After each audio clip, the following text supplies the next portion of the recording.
अकेला सब पर भारी, राज तिलक की करो तैयारी। तो मोदी सरकार को यहाँ पर बहुमत तो मिल चुका है। 319 से 338 सीटों के साथ 4 जून को मोदी जी आ रहे हैं। CNX also is saying 400 par, but Congress is rejected from all parts of the country. बहुत ही कंफर्टेबली 303 का आंकड़ा जो वो पार करती हुई बीजेपी नजर आ रही है। BJP could win majority with देश का विश्वास दिख रहा है प्रधानमंत्री नरेंद्र मोदी के लिए। Kareem's Biryani Paradise at Liberty and Catering Services. கோடம்பாக்கத்தின் அறுசுவை அடையாளம்.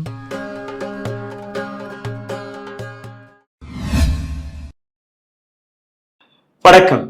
ஜூன் 1ஆம் தேதி பிஜேபி ஒரு மிகப்பெரிய வெற்றியை எடுத்து காட்டியது. அப்கே பார் 400 பார் என்கிற இந்த வார்த்தையை ஒட்டுமொத்த கோதி மீடியாவை வைத்து ஒரு மிகப்பெரிய ப்ரொபகண்டா வழியாக உங்களுக்கு முன் பிளேட்டில் சர்வ் செய்தது இந்த நாட்டு அரசாங்கம், முக்கியமாக பிஜேபி.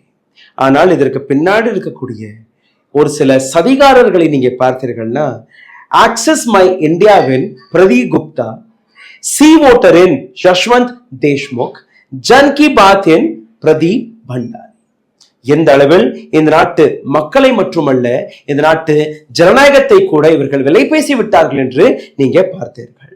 அனைத்து கோதி மீடியா சேனல்கள் பிஜேபிக்கு 400க்கும் மேல கிடைக்கும் என்று கூறினார்கள். அதற்கு 10 நாட்களுக்கு முன்பு என்னை போன்ற பத்திரிகையாளர்கள் எடுத்து வைத்த விஷயம், பிஜேபிக்கு 240க்கு மேல சீட்டு கிடைக்காது என்று.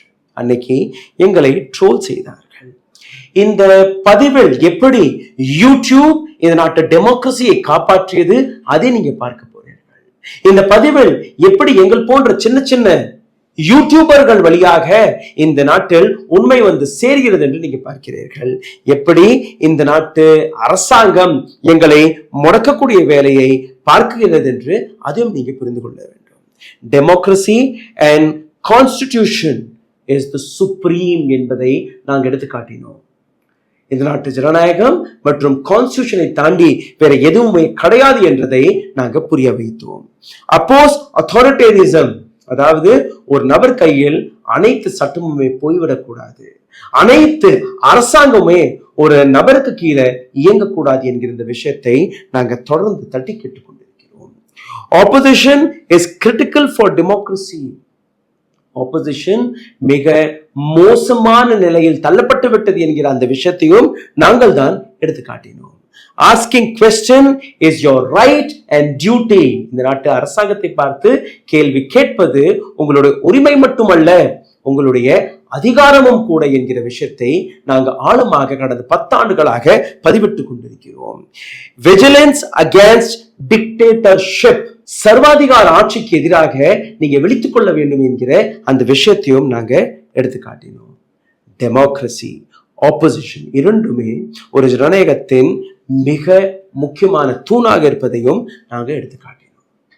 முக்கியமாக டிக்டேட்டர்ஷிப் என்கிற அந்த வார்த்தையை மிகவும் ஆழமாக நாங்கள் எடுத்து வைக்கும் போது எங்களுக்கு எதிராக எத்தனையோ எதிர்ப்புகள் எழும்பியது, எங்களுக்கு எதிராக எத்தனையோ நபர்கள் ட்ரோல் செய்தார்கள். ஆனால் அனைத்தையுமே தாண்டி நாங்க இந்த நாட்டு மக்களுக்காகவே உழைத்துக் கொண்டிருந்தோம், மக்களுக்கான பணியை செய்து கொண்டிருந்தோம்.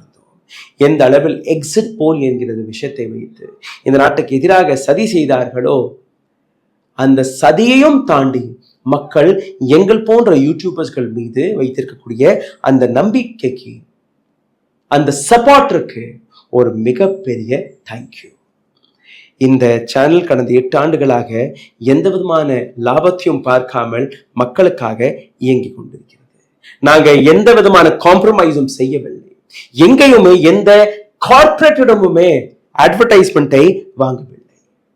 எங்கள் போன்ற பத்திரிகையாளர்கள் பூட் லீக்கிங் பத்திரிகையாளர்கள் கிடையாது.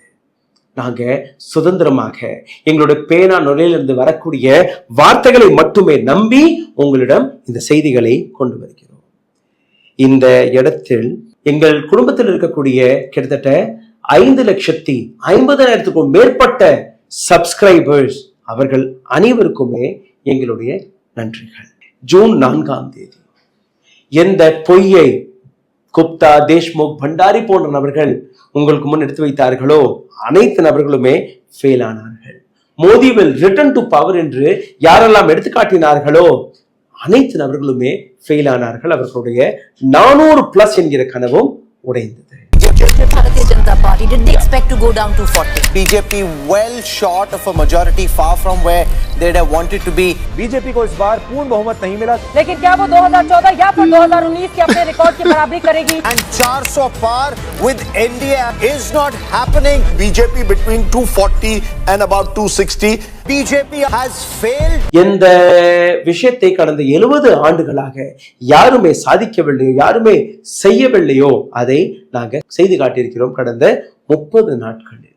இந்த 30 நாட்களில் என்னெல்லாம் மாறியது என்று நீங்க பார்க்க வேண்டும். ஒரு அரசியல் கட்சி தோற்று போன அரசியல் அமைப்பிடம் நடுநடுங்கி போயிருக்கிறது. அதாவது பிரைம் மினிஸ்டர் மோடி வெற்றிக்கு பின்பு கூட அவருடைய முகத்தில் பார்த்தீர்கள்னா சோகத்தை பார்க்க முடியும். எதிர்கட்சியில் இருக்கக்கூடிய இந்திய அணியில இருக்கக்கூடிய அனைத்து அரசியல்வாதிகளுமே இன்னைக்கு சந்தோஷமாக சிரித்து கொண்டிருக்கிறார்கள். இதற்கு முன்பு எப்பவுமே இது போன்று உங்களால் பார்க்க முடியவில்லை. 232 சீட்டுகள். இந்த அனைத்து நபர்களுமே இந்தியா பிளாக்கில் இருக்கிறார்கள். த ரூஸ்ட் நியூஸ் எந்த அளவில் இந்த நாட்டு டெமோக்ரஸிக்காக வேலை பார்த்ததோ இதே போன்று பல்வேறு நபர்கள் டெமோக்ரஸிக்காக வேலை பார்த்தார்கள். ஜூன் 1ஆம் தேதிக்கு முன்பு, அதாவது 11 நாட்களுக்கு முன்பே நாங்க ரிசல்ட் இப்படிதான் இருக்க போகிறது என்று அறிவித்தோம். அதற்கான லிங்க் கீழே நான் எழுதிடுவேன்.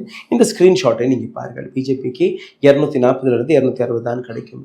என்டிஏவிற்கு 35 45 தான் கிடைக்கும் என்று கூறினோம். 2 பேருக்கும் சேர்த்தே நீங்க பார்த்தீர்கள்னா 290 அதற்கு அக்கம்பக்கத்தில் தான் கிடைக்கும் என்று கூறியிருந்தோம். இந்தியா அலைன்ஸ் மற்றும் காங்கிரஸிற்கு 85 100, காங்கிரஸிற்கு இந்தியா அலைன்ஸிற்கு 120 135, அது அப்படியே தான் வந்திருக்கிறது. அதாவது இது போன்ற டேட்டாஸ்களை நாங்கள் கலெக்ட் செய்து காட்டிய போது எங்களை பர்சனலாக தாக்கிய பல நபர்கள் இருந்தார்கள். சொவேரியன், சோஷலிஸ்ட், செக்யூலர், டெமோக்ராட்டிக், ரிபப்ளிக் போன்ற வார்த்தைகள் 1947ஆம் ஆண்டு கான்ஸ்டியூஷனில் உங்களால் பார்க்க முடிந்தது. ஆனால் இதிலிருந்து நீங்க செக்யூலரிசத்தை நீக்கிவிட்டால் கூட பரவாயில்லை. கான்ஸ்டிடியூஷனின் ஒவ்வொரு பக்கத்திலும் செக்யூலரிசம் இருக்கிறது. அதை இந்த ஐடியாலஜி பிஜேபி, ஆர்எஸ்எஸ் இவர்களுடைய ஐடியாலஜி எதுவுமே செய்ய முடியாது என்பதை நான் உங்களுக்கு எடுத்து காட்டுகிறேன். மீடியா வழியாக எலக்ட்ரோரல் பாண்ட் நெரேட்டிவ் செட் செய்யப்பட்டது. லீடர் மோடி இல்லை என்றால் வேற யார் என்கிற ஒரு ப்ரொபகண்டா செட் செய்யப்பட்டது. கோர்ட்டாக இருக்கட்டும், எலெக்ஷன் கமிஷனாக இருக்கட்டும், அனைத்து நபர்களுமே ஒரு சார்பாக ஒரே நபருக்கு வேலை பார்க்க தொடங்கிவிட்டார்கள். 400 விட்டு விடுங்கள், 272 கூட இவர்களால் எடுத்து வைக்க முடியவில்லை. பவர் இருந்தது, பணம் இருந்தது, அனைத்தையுமே வைத்து கூட மீடியா அவர்கள் கையில் இருந்தது. இவர்களால் வெற்றி பெற முடியவில்லை. ஆனால் இந்த அனைத்திற்குமே காரணம் யார் என்று நீங்க பார்த்தீர்கள்னா எங்கள் போன்ற யூடியூபர்ஸ்கள். காங்கிரஸிற்கு ஒரு ஆப்பர்ச்சுனிட்டி கிடைத்தது, இந்தியா பிளாக்கிற்கு ஒரு ஆப்பர்ச்சுனிட்டி கிடைத்தது. ஆனால் இந்த டெமோக்ரஸியை உயிர் வாழ வைக்க வேண்டுமோ அந்த வேலையை யூடியூப் வழியாக அல்ல சோசியல் மீடியா வழியாக எங்கள் போன்ற பத்திரிகையாளர்கள் எடுத்து வைத்தார்கள். அதை நாங்கள் பெருமையாக பார்க்கிறோம்.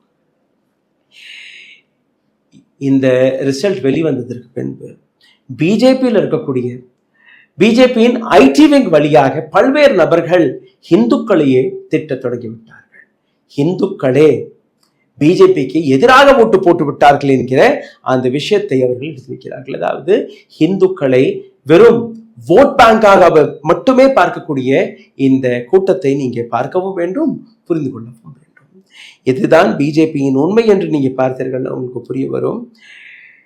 இந்த முறை, அதாவது இந்தியா எந்த வேலை இப்போ பார்த்து வருகிறதோ இதே ஒரு 6 மாதம் 1 வருடத்திற்கு முன்பு அவர்கள் தொடங்கி இருந்தால் இன்னைக்கு இந்தியா அலைன்ஸ் எந்த இடத்தில் இருக்கிறதோ அந்த இடத்தில் மோடி அமர்ந்திருப்பார். எந்த இடத்தில் மோடி அமர்ந்திருக்கிறாரோ அந்த இடத்தில் இந்தியா அணியை சார்ந்த யாரோ ஒரு நபர் பிரதமராக இருந்திருப்பார். ஆனால் அது நடக்கவில்லை. சரி, இந்த இடத்துல இன்னொரு விஷயத்தை நீங்க பாருங்கள்.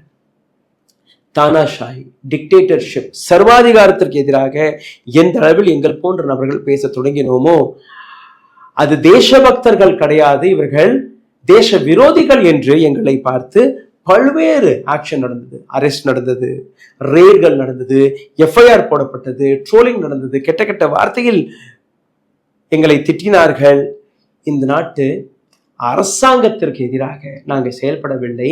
இந்த நாட்டு அரசாங்கத்திற்கு எதிராக ஒரு பிரதிபிம்பமாக தான் இருந்தோம். நீங்க அழகாக இருந்தால் உங்களை நாங்கள் அழகாக காட்டுவோம். நீங்க அசிங்கமாக தெரிந்தீர்கள்னா உங்களை அசிங்கமாக மட்டுமே காட்டுவோம். கவர்மெண்ட், கோர்ட், மீடியா, மக்கள் அனைத்து நபர்களுமே எங்களுக்கு எதிராக தான் நின்றார்கள். ஆனால் யூடியூப் வழியாக வேலை பார்க்கக்கூடிய எங்கள் போன்ற பத்திரிகையாளர்களாக இருக்கட்டும், சிவில் சொசைட்டியில் இருக்கக்கூடிய ஆக்டிவிஸ்ட்களாக இருக்கட்டும், அல்ல லாயர்ஸ்களாக இருக்கட்டும், இது போன்ற நபர்கள் இல்லை என்றால் இந்த நாட்டில் இருக்கக்கூடிய டெமோக்ரஸி எப்படி மாறி இருக்கும் என்று நீங்க பார்க்க வேண்டும். இதற்கான டைரக்ட் இம்பாக்ட் எந்த அளவில் இருந்தது என்று நீங்க பார்த்தீர்கள்னா, த்ருவ் ராட்டி எடுத்துக்கொள்ளுங்கள். என்னுடைய ஒரு நண்பர் டிக்டேட்டர்ஷிப் என்கிற ஒரு வீடியோவை போட்டிருந்தார். எந்த அளவில் அது ரீச் ஆனது. இன்னொரு நண்பர் ரவீஷ்குமார் ஒரு சர்க்காசமாக அவரும் பல்வேறு வீடியோக்களை போட்டு வருவார். Countless court cases by Prashant Bhushan. இதே போன்று ஒரு காமெடியன் இருக்கிறார், குணால் காம்ரான். காமெடி வழியாக இந்த நாட்டு டெமோக்ரஸியை காப்பாற்றுவதற்கான வேலையை பார்த்தார். இன்னொரு நண்பரான ஆகாஷ் பானர்ஜி, இவரும் தன்னுடைய யூடியூப் வழியாக பல்வேறு வீடியோக்களை போட்டு இந்த நாட்டு மக்களை புரிய வைக்கக்கூடிய வேலையை பார்த்து வந்தார்கள். எங்கள் போன்ற பத்திரிகைகள், அதாவது தமிழ்நாட்டிலிருந்து இயங்கக்கூடிய ரூஸ்டர் நியூஸ் கடந்த 8 ஆண்டுகளாக வடநாட்டிலிருந்து வரக்கூடிய செய்திகளை உங்களுக்கு கொண்டு வந்து கொண்டிருக்கிறோம். இந்த செய்திகள் பட்டியலில் பல்வேறு விஷயங்களை நாங்கள் எடுத்து காட்டினோம். அனைத்துமே செய்ததற்கு பின்பு எங்களுக்கு கிடைத்த பட்டம் என்ன? தேச துரோகி. ஆனால் இந்த வேலை எதற்காக நாங்கள் பார்க்கிறோம் என்று நீங்க பார்த்தீர்கள்னா, எங்களுடைய செக்யூரிட்டியை பணைய வைத்து, எங்களுடைய சேஃப்டியை பணைய வைத்து, ஃபைனான்சியல் ஃப்ரீடமை இழந்து நிற்கிறோம். அதாவது பொருளாதாரம் எல்லாம் எங்கேயோ மாயமாகிவிட்டது. அனைத்துமே நாங்கள் செய்வதற்கான காரணம், இந்த நாட்டை நாங்கள் நேசிக்கிறோம், இந்த நாட்டு மக்களை நாங்கள் நேசிக்கிறோம், இந்த நாட்டு சட்டத்தை நாங்கள் நேசிக்கிறோம், இந்த நாட்டு கான்ஸ்டிடியூஷனை நாங்கள் நேசிக்கிறோம். இதற்கு மேல எங்களுக்கு எதுவுமே கிடைக்கவில்லை. ஆனால் இந்த நாட்டிற்காக பேசிய குற்றத்திற்கு, நாட்டு மக்களுக்காக பேசிய குற்றத்திற்கு எங்களுக்கு கிடைத்தது ட்ரோல், அபியூஸ் அண்ட் டிஸ்ரெஸ்பெக்ட். பல நபர்கள் என்னை டார்கெட் செய்து வந்தார்கள், த்ருவ் ராட்டியை டார்கெட் செய்து வந்தார்கள். இது போன்ற பல்வேறு இடங்களில் எங்கள் மீது டார்கெட்ஸ் நடந்தது, பர்சனல் டார்கெட்ஸ் நடந்தது. எங்களுடைய குடும்பத்தை டார்கெட் செய்தார்கள், எங்களுடைய ஸ்டாஃபை டார்கெட் செய்தார்கள். எப்படியெல்லாம் இவர்கள் டார்கெட் செய்தார்களோ அதற்கு எதிர்பாராத முறையில் நாங்க போட்டு வந்த ஒவ்வொரு வீடியோவும் வைரலானது, ஒவ்வொரு செய்தியும் வைரலானது. தமிழில் என்னோட வீடியோக்கள் போகவில்லை என்றால் கூட நான் எழுதக்கூடிய கான்டென்ட் வடநாட்டில் இருக்கக்கூடிய என்னுடைய மற்ற நண்பர்கள் ஹிந்தி மொழியில் பேசி போட்டு எத்தனையோ லட்சம் பில்லியன் வியூஸ்களை அள்ளினார்கள். அங்க இருக்கக்கூடிய மக்களுக்கு அது புரிய வந்தது. டிஜிட்டல் கான்டென்ட் கிரியேட்டர்ஸ்களுக்கு எதிராக, டிஜிட்டல் ஈகோசிஸ்டத்துக்கு எதிராக எந்த அளவில் இந்த நாட்டு அரசாங்கம் வேலை பார்க்கிறது நீங்க பார்த்தீர்கள்னா, பிராட்காஸ்டிங் பில்லை கொண்டு வந்து, broadcast bill fact check unit BNS law வழியாக எங்களை முடக்கக்கூடிய வேலையை இந்த நாட்டு அரசாங்கம் பார்க்க தொடங்கிவிட்டது. ஜூன் 4ஆம் தேதி எந்த அராஜக முறையில் இந்த நாட்டில் இருக்கக்கூடிய மக்களை ஏமாற்றினார்களோ, எந்த அளவில் ஒரு டிக்டேட்டர்ஷிப்பை நாங்க பின்னுக்கு தள்ளினோமோ, அதாவது உங்களுக்கு 400 எல்லாம் கிடைக்கவில்லை, உங்களுக்கு வெறும் 240 என்கிற அந்த உண்மையை நாங்க எதற்கு எடுத்துக்காட்டினோமோ, அதே நபர் டிஜிட்டல் மீடியா வழியாக தானே நீங்க பேசி வருகிறீர்கள், அதை நாங்க உடைப்போம் என்கிற விஷயத்தை பிரைம் மினிஸ்டர் மோடி இங்கெங்க கூறவில்லை, பார்லிமெண்ட்ல இருந்தே பேசி இருக்கிறார். मैं आज इकोसिस्टम को बताना चाहता हूं कि उनकी हर साजिश का जवाब उसी की भाषा में मिलेगा.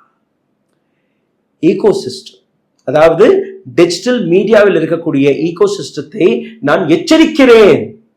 நீங்க செய்தது சரி கிடையாது. எந்த விதத்தில், எந்த பாணியில் நீங்க எங்களுக்கு எதிராக மக்களுக்கு உண்மை கொண்டு போய் சேர்த்தீர்களோ அதே பாணியில் உங்கள் மீது ஆக்ஷன் எடுக்கப்படும் என்று பிரைம் மினிஸ்டர் மோடியை நேரடியாக பேசியிருக்கிறார். நீங்களே அதை பாருங்கள். आज इकोसिस्टम को बता देना चाहता हूं, उसकी हर साजिश का जवाब अब उसी की भाषा में मिलेगा. உங்கள் அனைவருடமே என்னுடைய ஒரு சிறிய வேண்டுகோள், அதாவது இந்த வீடியோவை பார்த்து கொண்டிருக்கும் போது தயவு செய்து எங்கள் போன்ற சின்ன சின்ன ஊடகங்கள் ஒரு பிளேஜ் எடுத்துக்கொள்ளுங்கள். உங்களுக்கு பிடித்த ஒரு அல்ல 2 இண்டிபெண்டன்ட் சேனல்களுக்கு, அது பத்திரிகையாக இருக்கட்டும், யூடியூபாக இருக்கட்டும், அல்ல வேறொரு வெப்சைட்டாக இருக்கட்டும், அவர்களுக்கு சப்போர்ட் செய்யுங்கள். ஏன்னா இந்த நாட்டு டெமோக்ரஸியை காப்பாற்றுவதற்கு, கான்ஸ்டியூஷனை காப்பாற்றுவதற்கு இந்த நாட்டில் இருக்கக்கூடிய கோதி மீடியா வேலை பார்க்கவில்லை, அரசாங்க வேலை பார்க்கவில்லை. இந்த நாட்டில் இருக்கக்கூடிய ஆக்டிவிஸ்ட் பத்திரிகையாளர்கள் மட்டும்தான் வேலை பார்த்திருக்கிறார்கள். அவர்களுக்கு எந்த விதமான லாபமும் கிடைக்கவில்லை. இந்த வீடியோவை பார்த்து கொண்டிருக்கும் போது இன்னொரு வழியாகவும் நீங்க எங்களுக்கு உதவி செய்யலாம். இந்த வீடியோவை சும்மா ஒரு லைக் மட்டும் போடுங்கள், ஷேர் மட்டும் செய்து விடுங்கள். அதிகமா நீங்க சப்போர்ட் செய்ய நினைத்தீர்கள்னா கீழே கமெண்ட் எழுதி விடுங்கள். இந்த 3 விஷயத்தை செய்தாலே போதும் எங்களுடைய வீடியோக்களை யாராலையுமே முடக்க முடியாது. கடந்த 30 நாட்களில் என்னதான் செய்தோம் என்று நினைக்கிறீர்கள் இல்லையா? நாங்க டிமோனிடைசேஷனை செய்துள்ளோம். கோதி மீடியா மோதியை பார்த்து இன்னைக்கு கேள்வி கேட்க தொடங்கி விட்டார்கள். டெமோக்ரட்டைசேஷனை நாங்க செய்துள்ளோம். டெமோக்ரஸியை மீண்டும் ஒரு முறை நாங்க கொண்டு வந்திருக்கிறோம். அதற்கு பதிலாக தான் ராகுல் காந்தி பேசிய அந்த உரை. ராகுல் காந்தி எந்த அளவில் இந்த நாட்டு மக்களுக்காக பேசினாரோ, எந்த அளவில் இந்த நாட்டு மக்களுடைய கேள்விகளை கேட்டாரோ, அதற்கு எதிராக பிரைம் மினிஸ்டர் மோடி நாவிலிருந்து மணிப்பூர் என்கிற வார்த்தை கூட வரவில்லை. கடந்த 10 ஆண்டுகளாக ஆப்போசிஷன் எந்த நிலையில் நின்றதோ, இன்னைக்கு ஆப்போசிஷன் எங்க நிற்கிறதோ, அதை நீங்க பார்க்கும்போது அதற்கு பின்னாடி இருக்கக்கூடிய காரணம் சோஷியல் மீடியா தான் என்பதை கோதி மீடியாவும் புரிந்து கொண்டது, நாட்டு அரசாங்கமும் புரிந்து கொண்டது. பிஜேபி ஆப்போசிஷனை எந்த அளவில் ராமர் என்கிற பெயரில், எந்த அளவில் மதம் என்கிற பெயரில் டார்கெட் செய்து வந்ததோ, அதே ராமர் பிஜேபியோட கையை விட்டுவிட்டார். அயோத்தியாவில் ராமர் கோவிலை கட்டினார்கள். அயோத்தியாவிலேயே பிஜேபிக்கு கிடைத்த ஒரு மிகப்பெரிய தோல்வியும். எந்த டெவலப்மெண்ட் என்கிற விஷயத்தை இவர்கள் எடுத்து காட்டுகிறார்களோ, அதே ராமர் கோவிலிருந்து லீக்கேஜ் நடக்கிறது. எந்த ராம்பத்தை கிட்டத்தட்ட 4500 வீடுகள், கடைகளை இடித்து அந்த ரோட்டை, அந்த சாலையை போட்டார்களோ, அங்க ஒரே ஒரு மலைகள் பாலமாக வெடித்து நிற்கிறது, குழிகள் அங்க நிற்கிறது. இதை தாண்டி ஏர்போர்ட், பிரிட்ஜ், ரோடு அனைத்துமே தன்னுடைய உண்மை கதையை வெளிக்காட்ட தொடங்கிவிட்டது. டெய்லி நியூஸ் பேப்பர் வழியாக நீங்க இந்த லீக்கேஜ் செய்திகளை பார்த்து வருகிறீர்கள். டெய்லி வீடியோ வழியாக இந்த லீக்கேஜ் செய்திகளை நீங்க பார்த்து வருகிறீர்கள். இந்த நாட்டில் இருக்கக்கூடிய மாணவர்கள் நீட் என்கிற விஷயத்தை வைத்து இன்னைக்கு சுப்ரீம் கோர்ட்ல இருந்தும் அதற்கான தீர்ப்பு வெளிவந்திருக்கிறது. அதாவது நீட் 24 லட்சம் மாணவர்கள் நீட்டை எழுதியிருக்கிறார்கள். அந்த 24 லட்சம் மாணவர்களுடைய எதிர்காலத்தை காப்பாற்றுவதற்காக ரீ நீட் தேவை என்பதை சுப்ரீம் கோர்ட் கூறியுள்ளது. ரீ நீட் என்கிற விஷயத்தை மாணவர்களும் கேட்டுக்கொண்டார்கள், எதிர்க்கட்சி தலைவர்களும் கேட்டுக்கொண்டார்கள். இன்னைக்கு அனைத்து நபர்களுக்குமே ஒரு வெற்றி கிடைத்துள்ளது. அக்னிவீரை பாருங்கள். எந்த அக்னிவீர் திட்டத்தை வைத்து இந்த நாட்டு மக்களை இவர்கள் ஏமாற்றி வந்தார்களோ, அந்த அக்னிவீர் திட்டத்தை பற்றியும் ஒரு வீடியோவை நாங்கள் போட்டிருந்தோம். ஒரு ஆழமான வீடியோ. அதற்கான டிஸ்கிரிப்ஷன் நான் லிங்க் கொடுத்து விடுவேன். ஸ்கிரீன்ஷாட்டில் அந்த படமும் இருக்கும், நீங்க பாருங்கள். ராகுல் காந்தி இதே அக்னிவீர் திட்டத்தை பற்றி பேசிய போது பிஜேபி எந்த அளவில் கொந்தளித்தது, எந்த அளவில் ராஜ்நாத் சிங், அமித்ஷா போன்ற நபர்கள், இன்னும் சொல்ல போனால் ஹிந்து என்கிற வார்த்தையை பேசிய போது மோடி உட்பட அனைத்து நபர்களுமே அவரை பேச விடாமல் தடுத்து பார்த்தார்களோ, அனைத்துமே ஃபெயில் ஆகிவிட்டது. அடுத்த நாள் மோடி அவர்கள் எழுந்து நின்று பேச தொடங்கினார். 2.25 மணி நேரம் வரை மோடி பேசிய பின் கூட ஒரு வார்த்தை மணிப்பூரை பற்றி பேசவில்லை, ஒரு வார்த்தை நீட்டை பற்றி பேசவில்லை, ஒரு வார்த்தை அக்னிவீர் திட்டத்தை பற்றி பேசவில்லை. இன்னைக்கு 3வது முறையாக ராகுல் காந்தி மணிப்பூரில் இருக்கிறார். பிரைம் மினிஸ்டர் மோடி ரஷ்யா சுற்றுப்பயணத்திற்கு சென்று விட்டார். நிதிஷ்குமார் மற்றும் நாயுடு அவர்களை வைத்து இந்த அரசாங்கத்தை அடுத்த 5 ஆண்டுகளுக்கு நான் நடத்தி விடுவேன் என்று இவர் எதிர்பார்க்கிறார். ஆமாம், தன்னுடைய மாநிலங்களுக்கு அவர்களுக்கு ஃபண்ட்ஸ் தேவை, அந்த ஃபண்ட்ஸ் போயிடும். ஆனால் அதற்கு மேல கேள்வி யார் கேட்பது? இந்த இடத்தில் ஒரு சில கேள்விகளை நான் உங்களுக்கு எடுத்து காட்டியிருக்கிறேன். ராகுல் காந்தி அண்ட் ஆப்போசிஷன் ஒரு என்விரான்மெண்ட்டை கிரியேட் செய்து விட்டார்கள். இந்த என்விரான்மெண்ட் நெரேட்டிவ்க்கு எதிராக இருக்கிறது. இந்த டெமான்ஸ்ட்ரேஷன் பார்லிமெண்டில் ஏற்கனவே நடத்திவிட்டது. ஆனால் எங்களுடைய கேள்விகளை நீங்க ஆழமாக கேட்க வேண்டும். இதை நீங்க ஃபர்தரா பகிரவும் வேண்டும். ராகுல் Gandhi be able to put pressure on Modi in the same way he did in this session? நம்புகிறீர்களா? எப்படி ராகுல் காந்தி தன்னுடைய முதல் உரையில் பேசினாரோ அதே போன்ற பிரஷரை வரும் சபைகளிலும் பேசுவாரா? ஒரு கேள்வி. Will India bloc work together? India அணி ஒன்றாக இருக்குமா இல்ல பிரிந்து போகுமா? Will Mamata Banerjee and Uddhav Thackeray be on this other side? Uddhav Thackeray மற்றும் மம்தா பானர்ஜி ஒற்றுமையாக இருக்க போறார்களா? Will India bloc serve the authoritarian law by BNS? India அணி BNS பாரதிய நியாய சம்ஹிதா என்கிற இந்த சட்டத்திற்கு எதிராக அந்த அத்தாரிட்டேரியன் அனைத்துமே என் கட்டுப்பாட்டுகள் என் கையில் இருக்க வேண்டும் என்கிற அந்த விஷயத்தை எதை நினைக்கிறாரோ மோடி அந்த இடத்துல இருந்து பறிப்பார்களா? Will Rahul Gandhi fight for media freedom and democracy institutions? ராகுல் காந்தி டெமோக்ரஸி, மீடியா ஃப்ரீடம், இந்த நாட்டில் இருக்கக்கூடிய இன்ஸ்டிடியூஷன்களை காப்பாற்றுவதற்காக குரல் கொடுப்பாரா? Will opposition be able to stop Modi make this next master stroke? Opposition மோடியை தடுத்து நிறுத்துமா? அடுத்த மாஸ்டர் ஸ்ட்ரோக் என்கிற பெயரில் இந்த நாட்டு மக்களை ஏமாற்றுவதற்காக அடுத்த மாஸ்டர் ஸ்ட்ரோக் சென்சஸ் 99% அதுதான் இருக்க போகிறது. இந்த சென்சஸை வைத்து எம்பி, யூபி, பீகார் போன்ற மாநிலங்களுக்கு அதிக எம்பிக்கள் கிடைப்பார்கள்.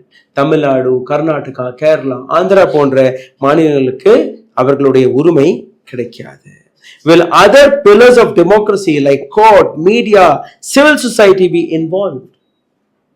மற்ற அமைப்புகள் இந்த நாட்டு டெமோக்ரஸியை காப்பாற்றுவதற்காக, அது கோர்ட்டாக இருக்கட்டும், மீடியாவாக இருக்கட்டும், சிவில் சொசைட்டியாக இருக்கட்டும், அனைவருமே ஒன்றாக வேலை பார்ப்போமா? கடைசி கேள்வி, உங்களுக்கான கேள்வி, எனக்கான கேள்வி. Will we be able to leave blind belief and see our pajamas being the torn apart?